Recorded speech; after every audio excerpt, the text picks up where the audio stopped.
Oh, hi, Melissa. Thanks for letting me Sure, you're welcome. in. Ken, this is Michelle.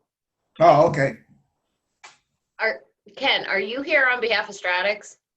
Yes, Do you want to actually speak or are you just listening? just listening. Okay, just making sure. Thanks. No problem. I didn't realize you were a hunter. I'm not, my husband is. All right.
How much data we got here? Would I?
So I think it's 3:30. We can call the meeting to order of the December 7th Planning Commission meeting. Is there any public comment? Yes, I have. You forgot the roll call, though. I do. Yes, Melissa, thank you for putting that up. Can you please go to this? Let's start with the second page first, if you don't mind. I'm glad Michelle is here because we've had this discussion in previous meetings regarding the reason for taking action on Spiral Lane. And I was surprised that Michelle had no knowledge of Chapter 21 and this part 4, where it says clearly that where are we? Any portion of any tree to extend into overhang, cartway, a street, unless any such portion is 14 feet, and so on. At 404 is actually the part that I was quoting. No person shall plant or cause to be planted any tree unless such planting is a minimum of 2 feet center from any property line abutting to a street and on the property owner's side of such line. And you will probably say that it refers to a street, but if now, Melissa, we go up at street definition, the street includes any public alley, highway, right-of-way, roundway, street, walk, right? Or other public way in the borough of Wyomissing, including the cartway, the sidewalk area, and any blah, blah, blah. So I don't understand why this Mr. is... Jadik, Yes, sir. may I interrupt here? No, but you're This welcome. is nothing we are discussing at this meeting. These are things you referred to that already exist. Is that correct? It's my public comment. It's not, by the way, yeah, I don't know what you're discussing at the meeting. What do you want? What do you mean? Well, I think what the chairman is saying is that the subject matter of your public comment is Yes. more germane to the infrastructure committee, where the regulation of this type of issue is under the subject matter jurisdiction of that committee. I don't believe that the planning commission is the appropriate group to deal with the issue that you're raising today. So that, Sure, but they are exactly the same people, and as we have seen before, there is very big slack given to which commissioners are coming, to which meeting, and so on. And by the way, the one that you're referring, the new regulation, which actually asks people to stay on subject, has not been approved by council. That's going to be tomorrow. that's correct. So I don't think there is any harm of me, and we're just wasting time here. It's no harm done. It has with the planning, because, you know, I think it has value for the same people. Michelle is here, you're here, John is here, and I think we're just wasting our breath discussing this. I was about done. So Michelle asked me to provide her with this last time when I discussed about the alley, and I am providing. And this is our borough code. And again, I don't understand why we're trying to be so picky with some people when we're not picky with other people.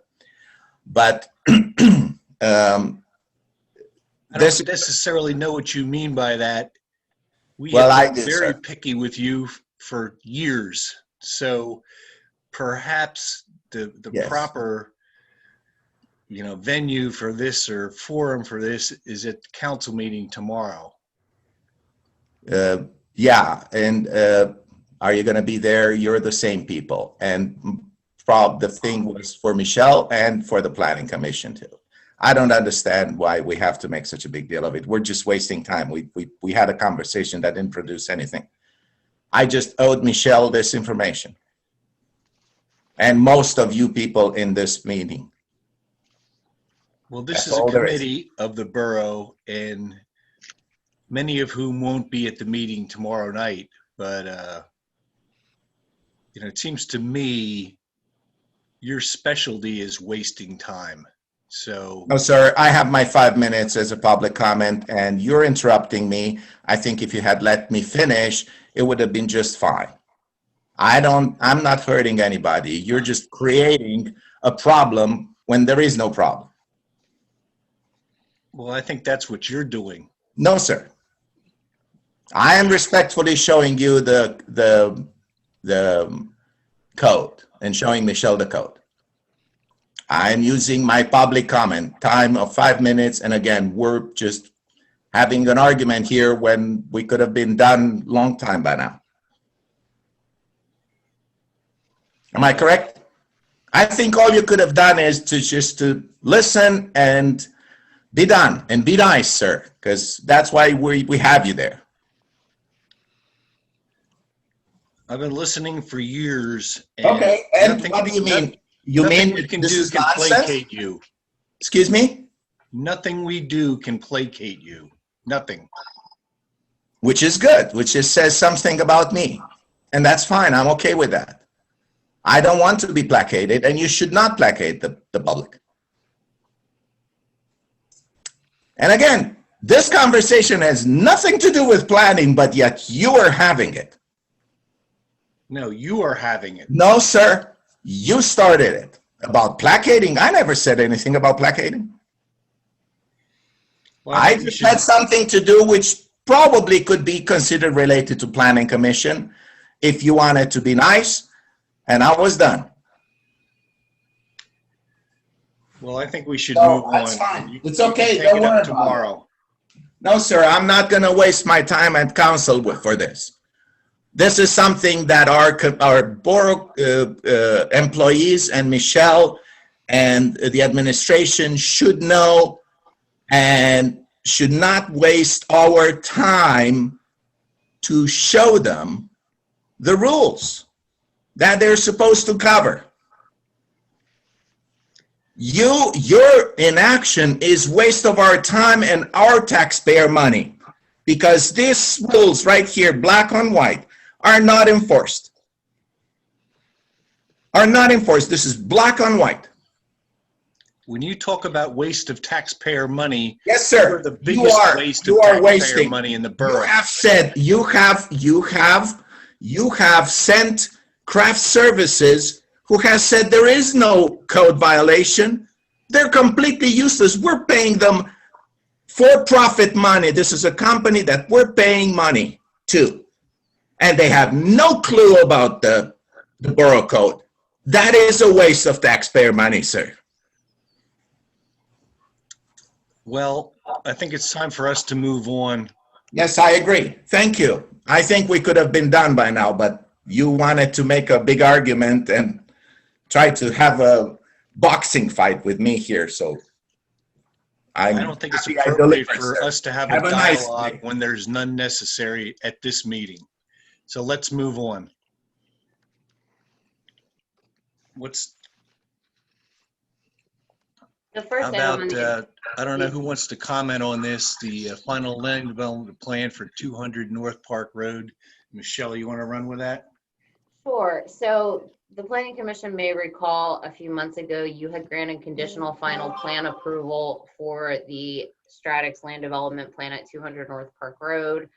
As part of that conditional approval, the borough had requested a no left turn sign be placed at the driveway entrance exit from the parking lot that is adjacent to what was the Brickstones restaurant pulling out onto Hill Avenue. When the developer went back to the condo association, feedback was given from the other condo owners that they had no issue with restricting truck traffic not making a left-hand turn onto Hill Avenue, but that they would respectfully request that the passenger vehicles be permitted to continue to make left-hand turns. Melissa, if you could scroll to the next page, which is McCarthy's review letter, just say updated review letter. You know, talking to Jim about this last week when the new request came in from the developer, we're in favor of moving forward with a sign that only restricts truck traffic from not making the left-hand turn. And it looks like we also need to, I believe, reaffirm conditional plan approval. Jim, do you have anything to add to that? Yeah, I think we don't actually have to reaffirm it because we're still open conditions, but the reason why I put we should is because of this change in the approval. I think we should document that. And I think if Melissa can go to the bottom of page 2, basically that was what, if the planning commission is in favor of it, the prior conditional approval basically said all of the review comments were the conditions of approval of this letter. And I think we just have to add 2, 3, and 4 to that. Would resolve the new change for the left turn lane, or the left turn restriction for trucks only. Our ordinance doesn't really prohibit it. We just requested them to do it. We thought it would be safer. And really the main concern we had was the trucks making the lefts out of that driveway. So I think as long as they're in agreement that there be no trucks making lefts out on the hill from that driveway, that'll satisfy what we were trying to get done there.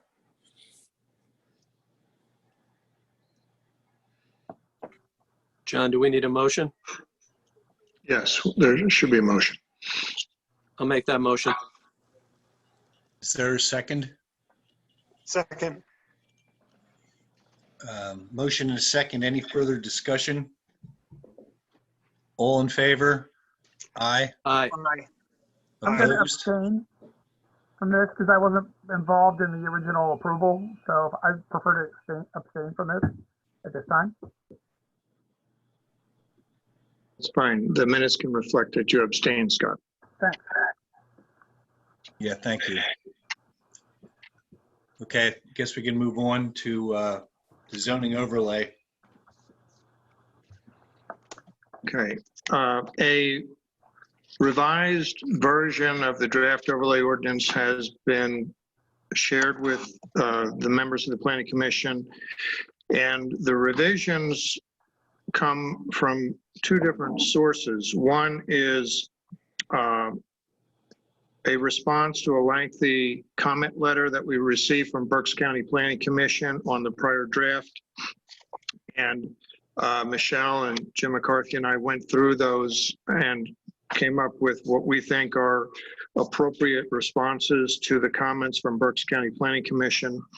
And in addition to that, we had discussions with a developer and his architect about comments that they raised about concerns about some of the dimensional regulations in the draft ordinance, and we believe it would be appropriate to make a revision based on that input. So with that background, I propose that we look at the red line version. I think that's the one that Melissa has on the screen. Is that correct? Is that the red line, Michelle? Thank you. Okay. So on the first page, the only change is really a technical one to in the paragraph that at the bottom of the page, to add a reference to adding the new redevelopment area to the table of contents, and that was one of the comments from Berks County Planning Commission. And then if you could flip the page.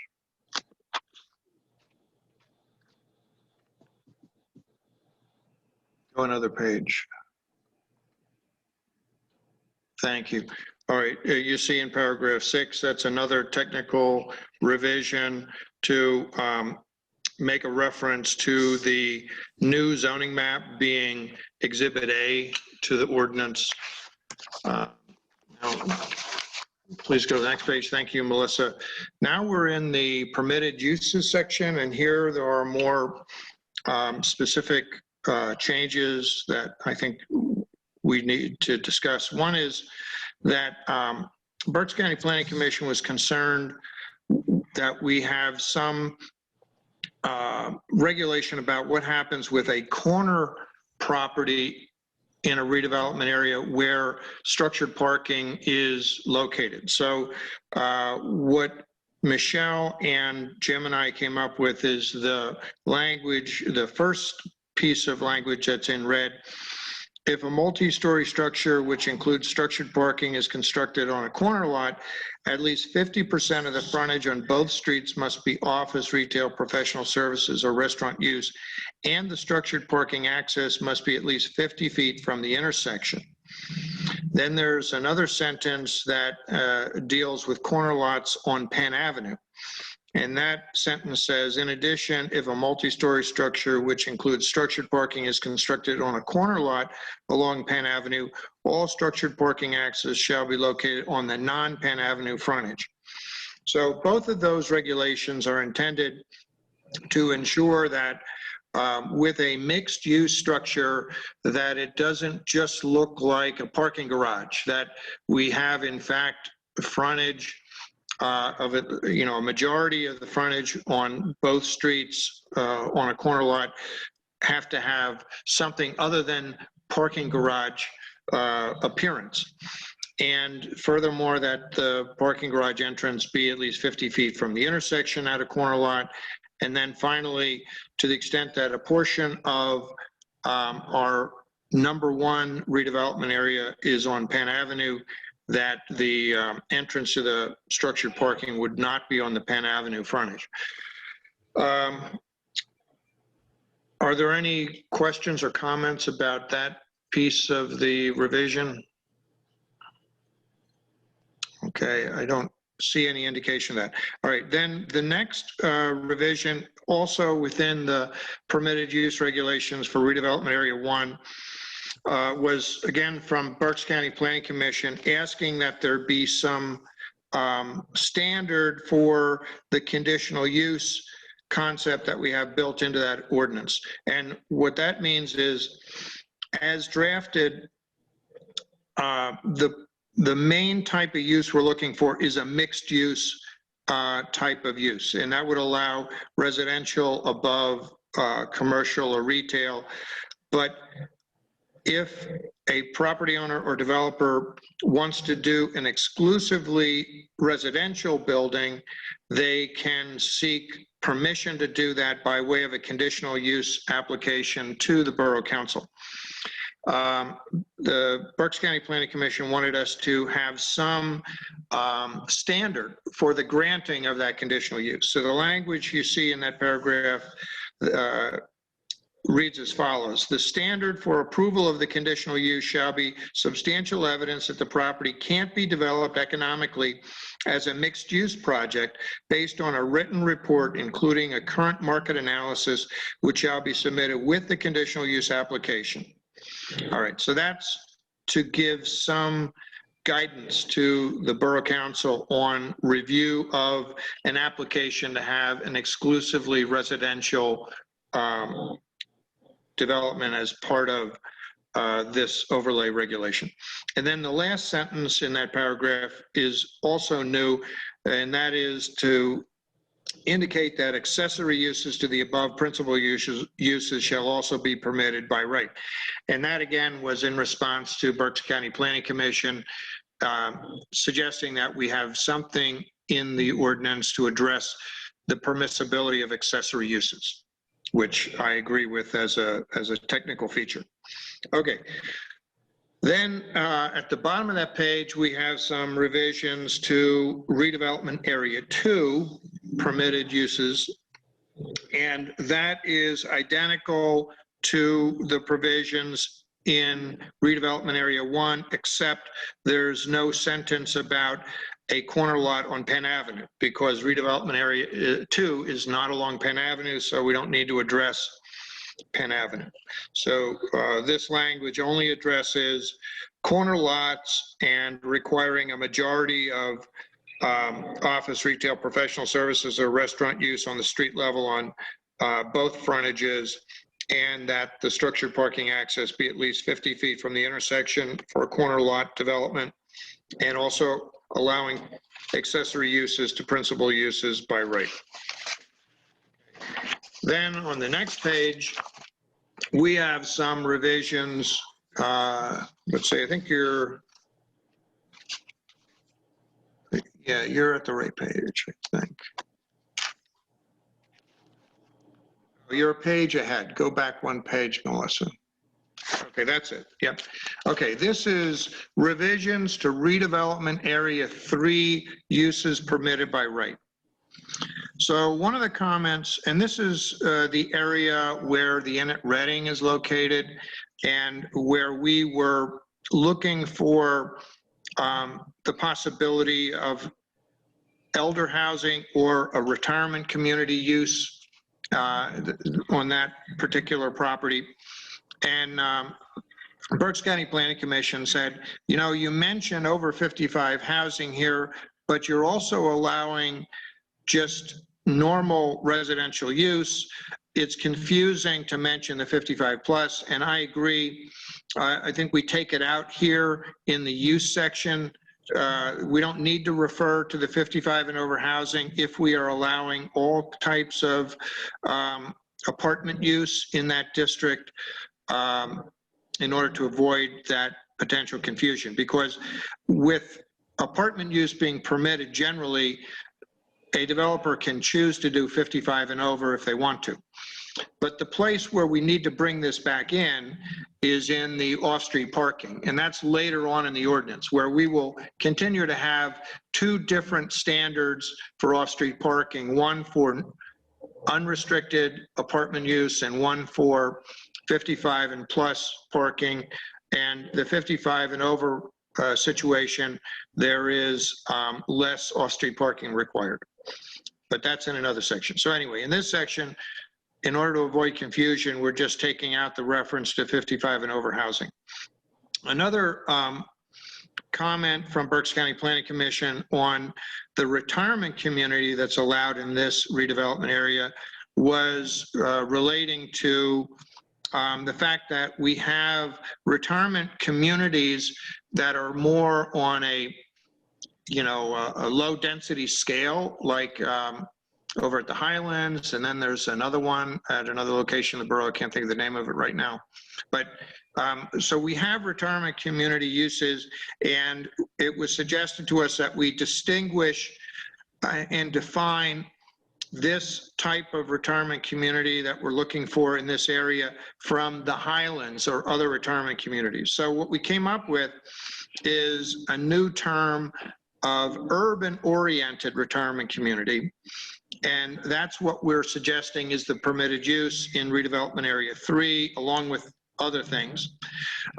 But the definition then for urban-oriented retirement community is a retirement community providing residential, recreational, fitness, medical, and food service amenities for retired residents within an urban campus design. And we feel that that is sufficient to make it clear that this is different than the Highlands. And then we also have a new regulation in this section about corner lots and the 50% requirement on both frontages for office, retail, professional services, or restaurant use, just like in the other two zoning districts.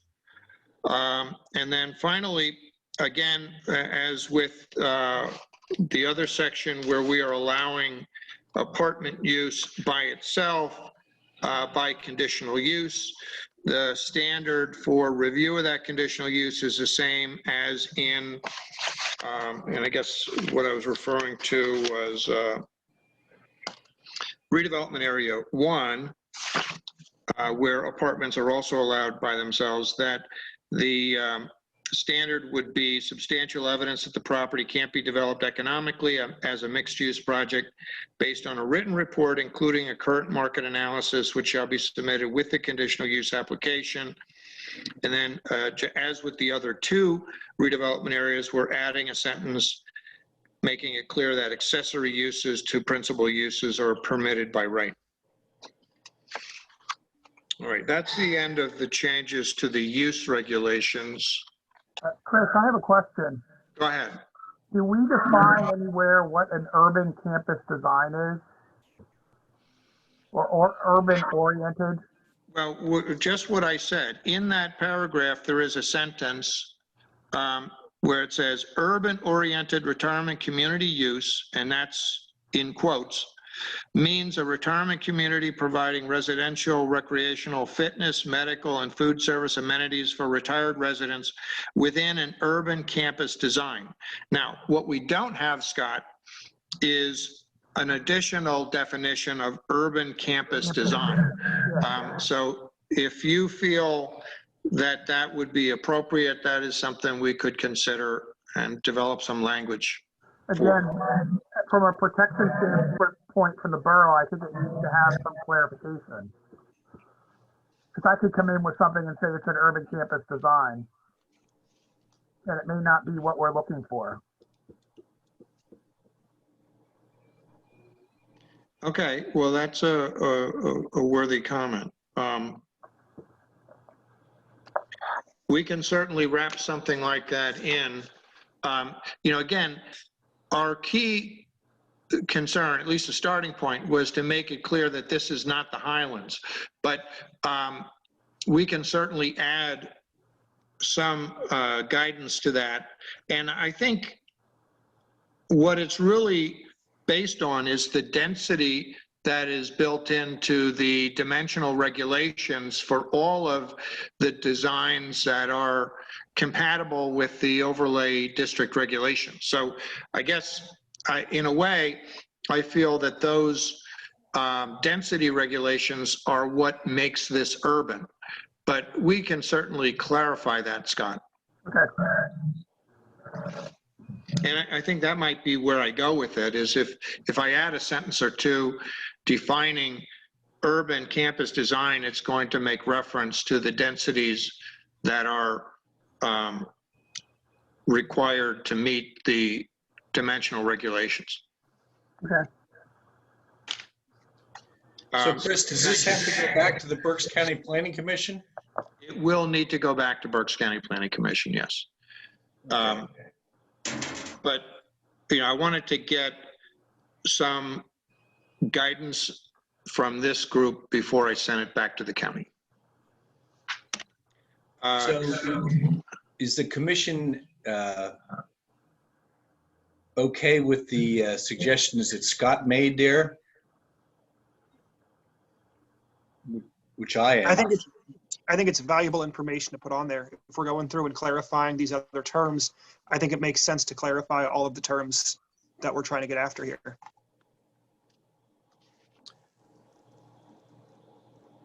Agree. Okay. Well, then, based on that, I will add a definition of urban campus design. And again, I think it's going to be based on density. All right, the next set of changes are in the area, yard, and height requirements for building coverage. And the first change you see at the bottom of the page that Melissa has, where the word "not" is deleted, and the same change is on the next page for redevelopment area 2 and redevelopment area 3 with regard to the building coverage.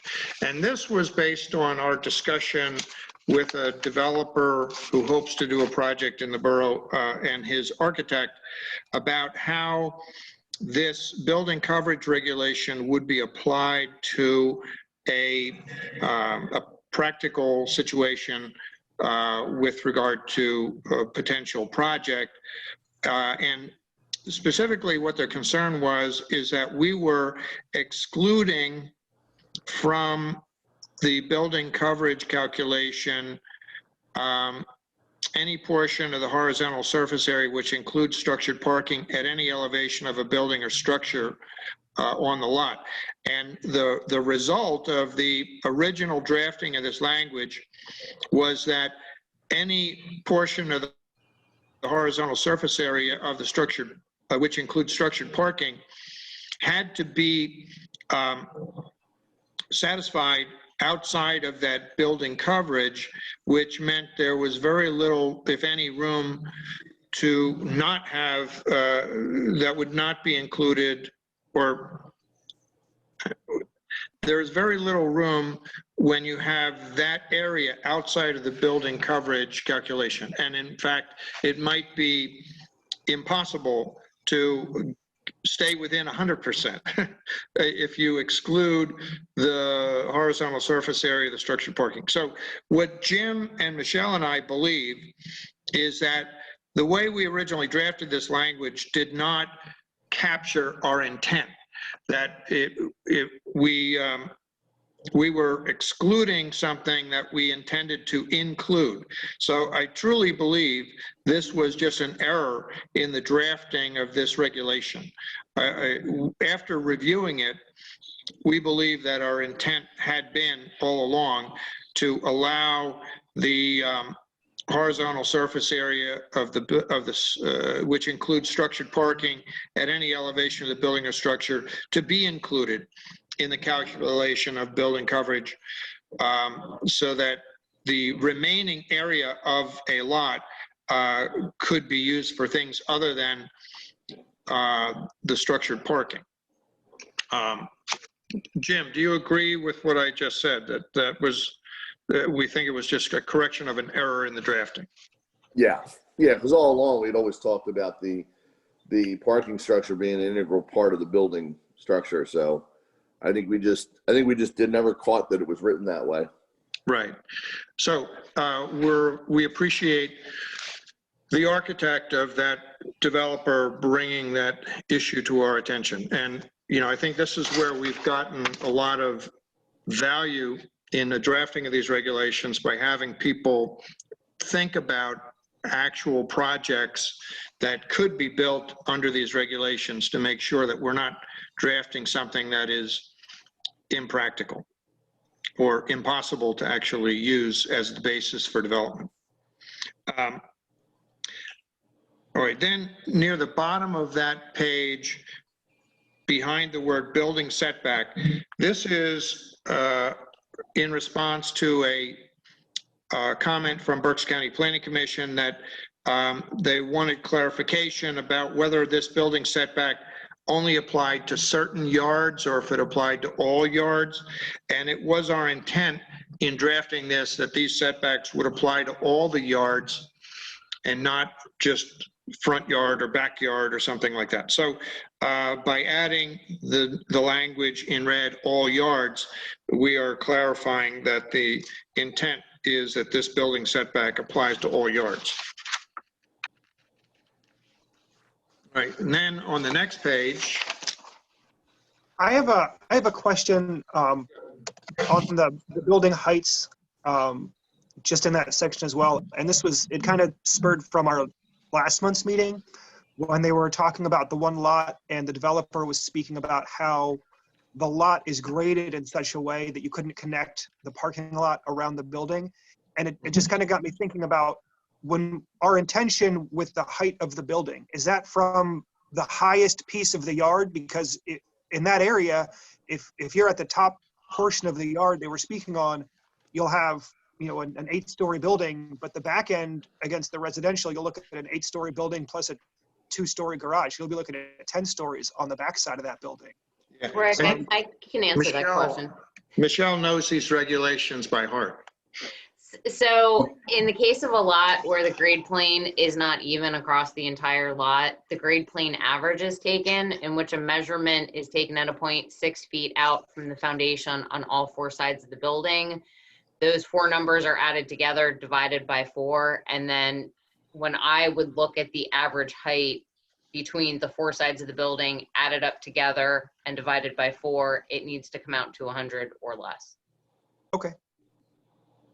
Understood. And that would be so for instance, in the case of the one they were looking at, if you have exposed parking on the backside, if those parking floors are half underground on the front of the lot, if they're fully exposed on the back, do they go into the total height of the building? On the backside, yes. Anything underground is not included in the height. It's grade to the highest point. So the backside would be factored in. The front side underground would not be factored in, but anything from grade to the point on the front side would. But then we'd be using that average number because the front will be shorter than the back, so it would be an average overall between the 2 sides, correct? Correct. 4 sides. Thank you so much. Sorry, You're welcome. my apologies. I appreciate it. That's a very good question. All right, thank you. So the next section is in the additional requirements. These are also responsive to some comments from Berks County Planning Commission to add some additional specificity to what would be included in the landscaping plan for a project developed under these overlay regulations. And what we're proposing to add is the language in red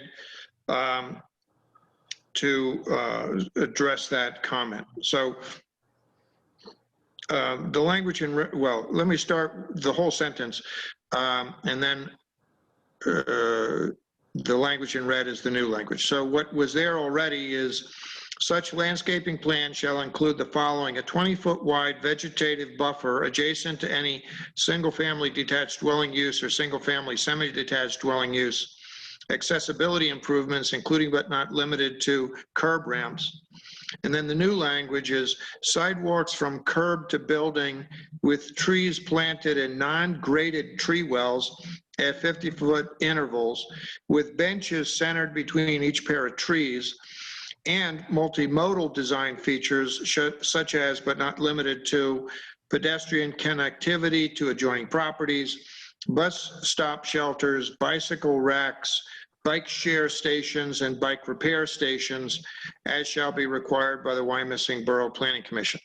So what we're doing there is adding more specificity to what should be in the landscaping improvements plan, and also providing more information about what our intention is with regard to multimodal design features. In addition, there was a suggestion that we have some language encouraging some design features such as facade articulation and mid-building pedestrian passages.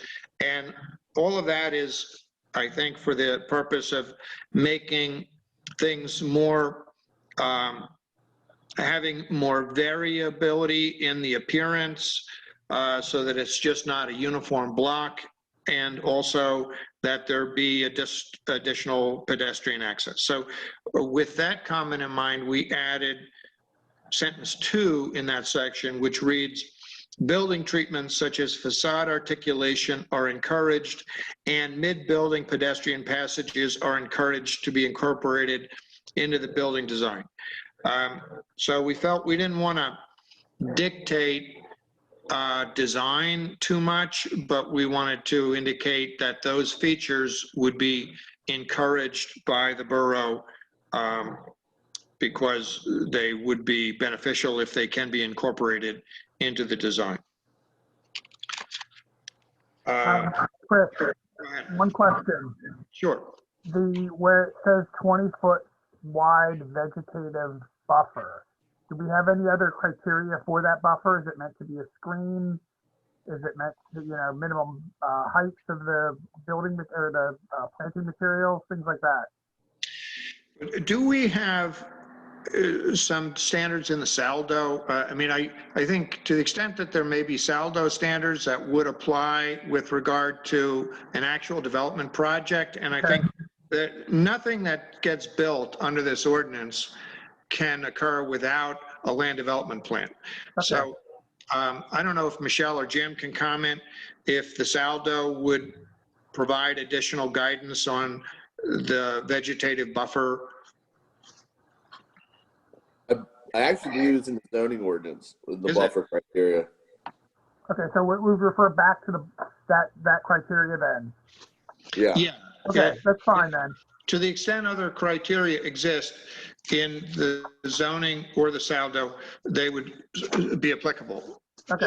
It does, but to be clear, Chris and Jim, then maybe we need to discuss this further, because the criteria that's in the zoning ordinance only falls in under certain districts, under certain conditions for certain uses. There's not an intense blanket statement in the general section of the zoning ordinance that gives more definitive criteria. Okay, well, that's, all right, well then, thank you, Yeah, Scott then and we'll Michelle. probably need to tighten it up. Because, clearly the intent of the vegetative buffer is to protect adjoining properties that are already developed, where they are, single family detached dwelling or single family semi-detached, because those uses do exist in at least some of these redevelopment areas. So we want to use this landscaping buffer as a way to protect those existing residential lots. So I agree, we should be careful about ensuring that we have sufficient regulations that are applicable to the redevelopment areas. Okay, so we'll work on that. Thank you, Scott. So that's another item for Michelle and Jim and I to talk about. Then on the, at the bottom of this page is where we have the off-street parking regulation for 55 and over housing. And because I dropped the definition of 55 and over out of the use regulations for redevelopment area 3, I added it back in at the top of the next page. So Melissa, if you'd flip over, there you see at the top of that page, I have added back in a definition of what 55 or over housing means. It's housing which qualifies as housing for older persons within the meaning of the Fair Housing Act. All right, then if you could flip to the next page, Melissa, thank you. All right, now here we have some more changes that are in response to comments from Berks County Planning Commission. The dimensional regulations and the off-street parking regulations in the original version of this would be subject to modification by conditional use, meaning that if a developer had a project that they felt could not or should not be required to comply with all of the dimensional or off-street parking requirements, they could submit a conditional use. And the comment from Berks County Planning Commission was that we should provide some criteria for consideration of that conditional use. So what we've attempted here is to add some language to provide that standard for consideration of a conditional use to modify the dimensional or off-street parking regulations for the overlay district. So as revised, that section would read, the regulations of 503D, which is the dimensional regs, and or 504D, which are the off-street parking regulations, may be modified upon application and approval of a conditional use pursuant to chapter or part 12 of this chapter. The standard for approval of the conditional use shall be substantial evidence that the property can't be developed in accordance with the literal requirements of 503D and or 504D due to topographic features of the property, stormwater related characteristics of the site, lot size, lot shape, proximity to a street intersection, and safe site distance requirements. A written report, including an engineering analysis of such substantial evidence, shall be submitted with the conditional use application. In the case of a conditional use application seeking to modify the required dimensions of parking spaces or the required number of parking spaces under 504D, the standard for approval of the conditional use shall be substantial evidence that literal compliance with the requirements of section 504D is not necessary due to mitigating factors based on the availability of multimodal transportation alternatives. The application for conditional use should include a study prepared by a land planner or traffic engineer showing how non-automobile transportation alternatives can effectively meet a portion of the transportation needs for the residents and or other users of a property, including incorporation into the project design of multimodal facilities such as bike and motorcycle parking. So again, all of that is intended to give some guidelines to the Borough Council in the review of a conditional use application to modify the dimensional regulations or the off-street parking requirements. Are there any questions or comments on that piece of it? Okay. Now, another aspect that you see struck through the old section 2, which is about a third of the way down that page. That was a section we had in the prior draft where we were going to remove the existing single and semi-detached uses by right in the C1 district. And Berks County Planning Commission strongly felt that that was not appropriate, that we should continue to allow those residential types in the C1 district, so that even though we are now encouraging apartment building uses, that we shouldn't eliminate those existing housing types in that district. So that has been removed in order to address the concerns of Berks County Planning Commission. Chris, before you move on, I was muted by accident. Does 503D, going back to the parking, 503D or 504D include the shared parking evaluation? Yeah, that 504D is the off-street parking regulation, and that includes a whole section of, you know, if you have office, retail, sales or service, restaurant, or residential retirement community cohabitating on a single parcel, that there is a matrix that you can calculate what your parking requirement is based on that matrix. So that is part of 504D. And that's on pages 8. Yeah, they're not sure what's, can't tell what page you have. I think the next page, Melissa, scroll down to the next page. All right, there at the bottom of that page, Eric, is where you see under paragraph G, uses on the same lot may share off-street parking spaces where the combination of uses are compatible in terms of days and hours of usage for purposes of sharing parking spaces in accordance with the following table. Great. Okay.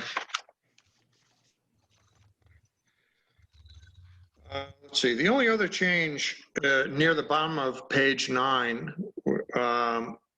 is to add an additional exhibit B. So exhibit A would be the new zoning map with the new zoning district boundaries and the redevelopment areas being identified on that plan. Exhibit B would be a copy of the existing zoning map with the existing zoning district boundaries, but some highlighting to show areas where the zoning district boundary is proposed to change. And that is in response to a comment from Berks County Planning Commission about trying to make it more clear what properties are actually having the zoning district, and that is the underlying zoning district for that property being modified. And there are a couple of those where we were tinkering with the I-1 and I-2 boundaries, maybe a couple of other small areas with other zoning districts that were either in or adjacent to the overlay districts where we felt that the underlying zoning wasn't appropriate for what is actually happening on the properties in that location at the present time, and was more consistent with a different zoning classification. So the changes in the underlying zoning have more to do with what's going on there now rather than what we hope to encourage. And the overlay districts, though, are the areas where we are clearly trying to incentivize changes by way of the overlay district regulations. All right, those are all the changes. And again, this was primarily to address the comments we got from Berks County Planning Commission, and partially, but in a very key respect, addressing comments we got from a developer and an architect about how the building coverage regulations would work. Any questions or comments? Jim or Michelle, do you have anything to add? The only thing I would add is if the commission wants to wait until Chris, Jim, and I can talk to come up with more information for the vegetative buffer and to define what an urban campus design is before taking action on this. We will be having a January Planning Commission meeting. I was notified last week by an engineer to expect plans later this week or early next week. So if you're reluctant to move forward with a motion to potentially advertise and send back to the County Planning Commission, we can wait until January until Chris, Jim, and I can get that information together. I think we should wait. Okay, that's fine. There's no kind of time frame on this, correct? We're not under any kind of obligation for this. No, we don't have any legally binding time to do this, but since we've been talking to a lot of developers about this, there are at least a couple of projects, including the one that we talked about at last month's Planning Commission meeting, where people are working on sketch plans where they would hope to utilize these regulations. And what we've said to those parties is, anything that you are working on is at your own risk, because these regulations have not been advertised, so you have no legal right to them at this time. But I just want to make sure the Planning Commission is aware that some people are already spending money trying to come up with plans to take advantage of these regulations. Chris, could you walk us through the timeline if we choose to wait? Well, if we have a recommendation to advertise, well, I guess what I would do with your permission is to make revisions as has been suggested today, and to send the version that you saw today with those additional revisions to Berks County, just to get some feedback from them. But ultimately, if we have a recommendation for approval at the January Planning Commission meeting, the earliest there could be action by council to approve this would be at the February council meeting. So that is putting us, around mid-February before we would have an ordinance that would be in effect. Thanks. Do you think that would impede any of these developers from doing what they want to do? No. No. Well, any of the projects that people have talked to us about are going to take a long time to put together. I mean, even if they're on a fast track, these kinds of projects don't happen in 90 days. Right. Okay. Yeah, I don't think we have any issue if this gets done in February, March timeframe.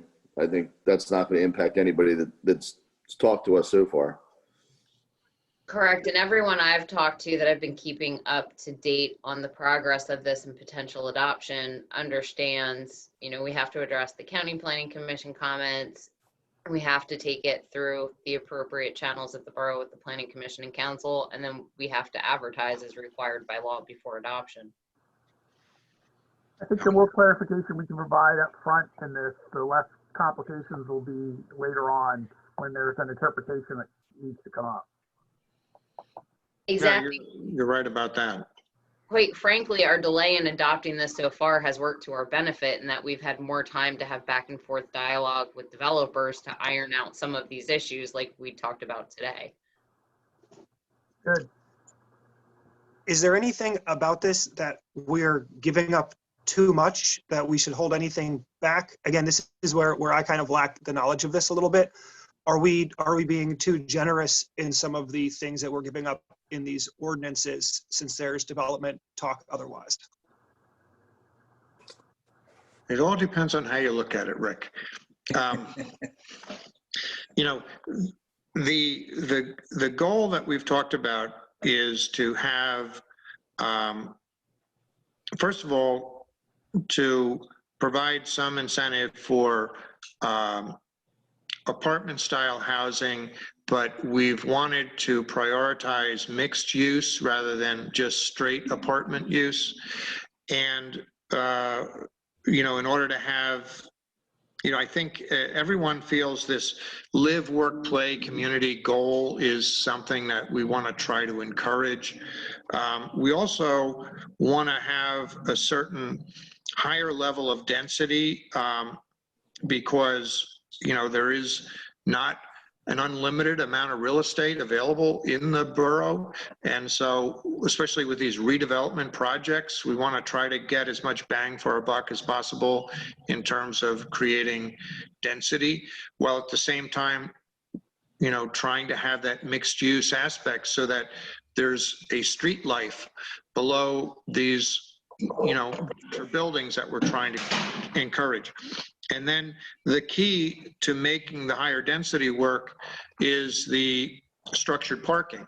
And so we are trying to incorporate in the regulations encouragement for the structured parking, because we know that that's a very expensive thing to build.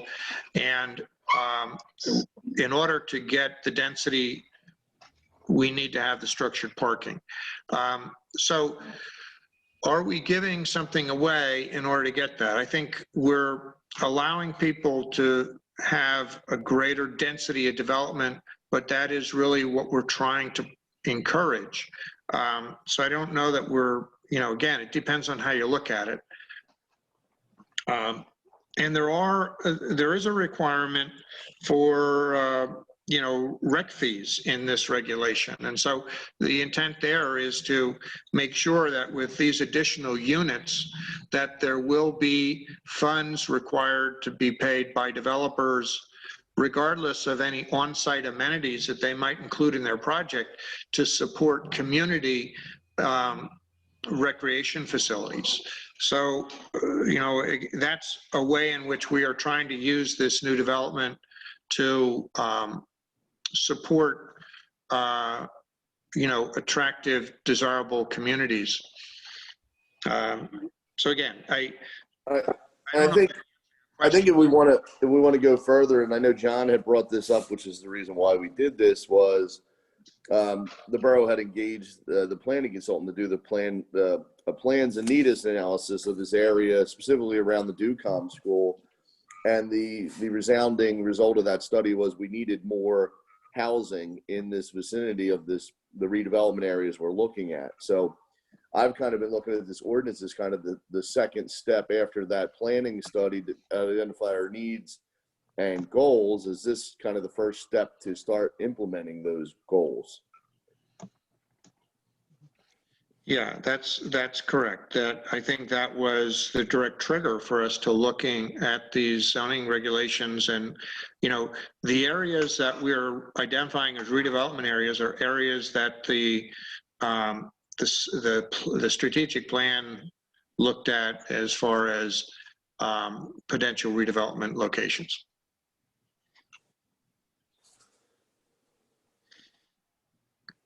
So does anyone have anything else to say in this matter about the changes we've proposed? I just have one quick question on the 50-foot separation for the driveway, and I don't know if Jim or Michelle knows. Do we have the definition of how that's measured in our ordinance? Give me a second.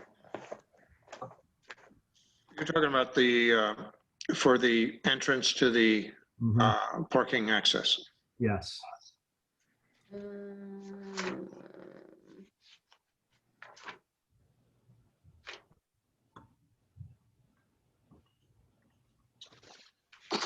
I think there are other definitions. I don't believe we do, so that's something we may want to spell out. Yeah, just, you know, it could be center line to center line. I think the intent is probably And the closest The closest point, actual true separation. Yes. Yeah. Guided radii, we should probably write that in there.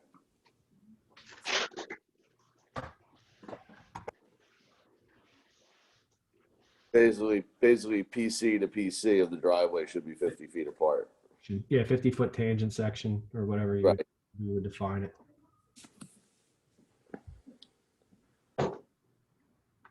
Okay, that's comment number 3. Thank you, Eric. That's why it's good to have Eric on here too. Yes. Yes. Yes, we have an informed audience. Not as good for everyone as well. Just bringing their technical expertise to it. So Chris, let me ask you a question. It's not on the agenda. Should it be on the agenda every time that we have a roll call to make sure we have a quorum? I don't know if we have. I a was rule waiting for to make this. an objection under the Sunshine Act, Mr. Hartman.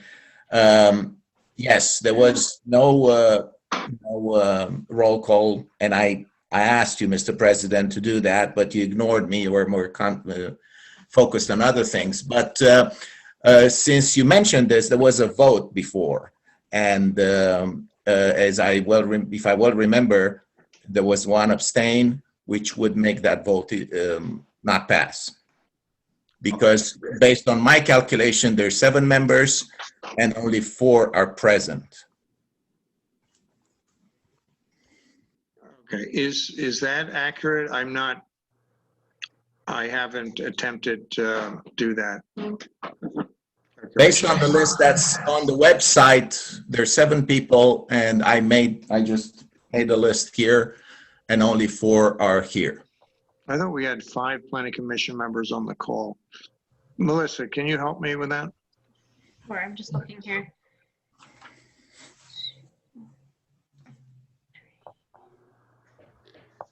There is 5 on the call right now. Yeah, why don't we, I think, John, you as chairman, you didn't do the roll call because it's not on the agenda. But I think it would be appropriate, and I think it would be appropriate for all the committees and boards to do a roll call at the beginning of their meeting just to confirm that they have a quorum. I just think it's probably a good idea to do that as a matter of course. Well, Melissa, if you could just add that to the agenda for all our committee meetings or commission meetings, that'd be great. And Sure. could you just do a roll call right now so we know what's going on? I know we already made a vote or took a vote, and I know there was 1 abstention, but could you just take a roll call? Yeah, sure. John Woodward, Here. Scott Miller, Here. Michael Herr, Here. Ronald Stanko, Rick Weinhofer, Here. Robert Keith, and Eric Ostemchuk. Present. Okay, so 5 of the 7 are present, and the vote that was previously taken is valid. It is valid. But if we are at this matter, Melissa, on the website, they're not.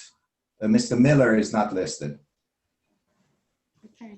He's a relatively new appointee. Well, Yeah. does that mean it shouldn't be listed on the website? No, the Okay, website should that's be all I'm saying. updated, but he was duly appointed. Okay. But I think he should be on the website. Okay, so the motion we approved earlier is valid. Yes, it is. Okay. Does anybody have anything else? Is there anything else, Melissa or Michelle or Chris? Any miscellaneous things? Have anything else? Not that I'm aware of, John. Okay. Thank you. The meeting is now adjourned.